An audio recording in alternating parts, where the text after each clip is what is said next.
హనుమాన్ జయంతి పండుగ వేళలో చేతులు రెండు జోడించి నీ గుడి గుమ్మాన్ని చేరాను తండ్రి.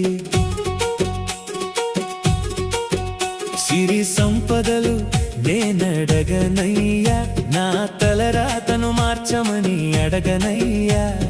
పూలు పండ్లు తేలేనయ్యా, నా భక్తినే నీకు నైవేద్యం తెచ్చా.